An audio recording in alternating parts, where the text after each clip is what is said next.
What if I told you that the difference between treasure and trash lies not in what you find, but in why you're looking for it? In a village where morning mist danced through cobblestone streets, two brothers couldn't have been more different.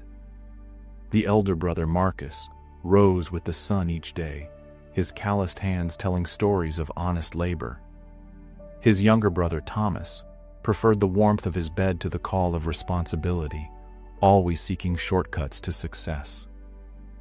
One crisp autumn morning, Marcus shouldered his axe and headed into the whispering woods. The forest was alive with golden leaves spiraling down like nature's confetti. As his blade bit into seasoned oak, a desperate chirping pierced the woodland symphony.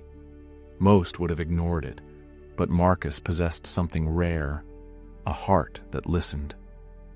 Following the frantic calls, he discovered a tiny sparrow, its delicate wing entangled in a maze of razor-sharp thorns. Blood dotted its feathers like crimson tears.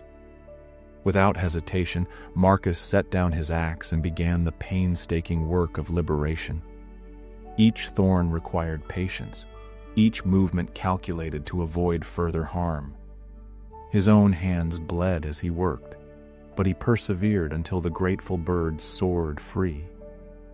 What happened next defied all logic.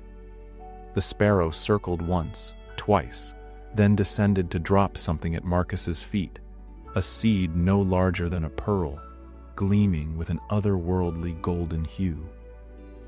Before Marcus could react, the bird vanished into the canopy, leaving only the memory of its grateful song. Intrigued, Marcus carried the mysterious seed home and planted it in his modest garden. Days turned to weeks, and the seed sprouted into something extraordinary. The pumpkin that emerged grew beyond all natural limits, its orange skin glowing like a sunset captured in time. When harvest day arrived, Marcus approached with trembling hands.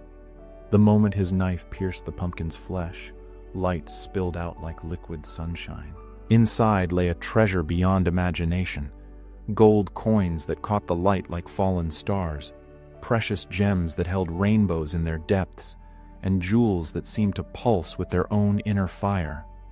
Marcus had become wealthy beyond his wildest dreams. Word of the miraculous fortune spread like wildfire, and Thomas's eyes blazed with envy. If my simple-minded brother can stumble upon such luck, surely I can do better, he muttered, his mind already calculating the riches that would soon be his. Armed with nets and cages, Thomas stormed into the forest like a hunter stalking prey.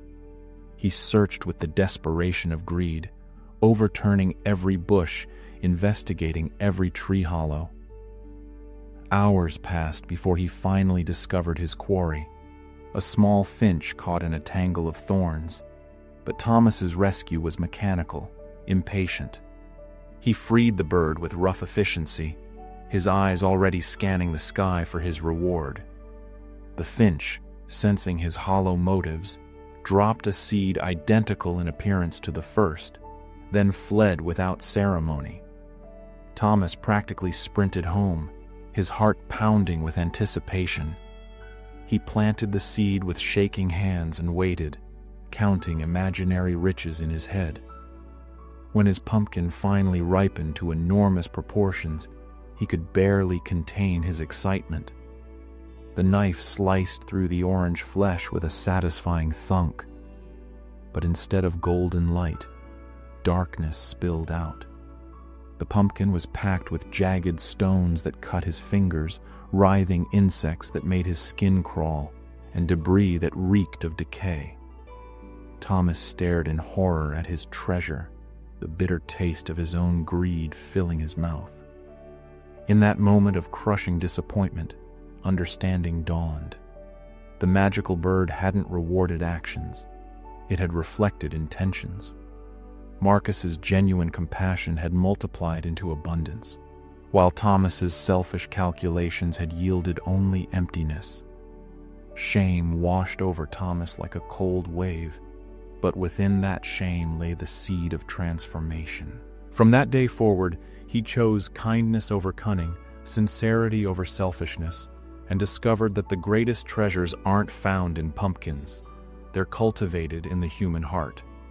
True wealth flows to those who give without expecting, while those who take without giving find their hands forever empty.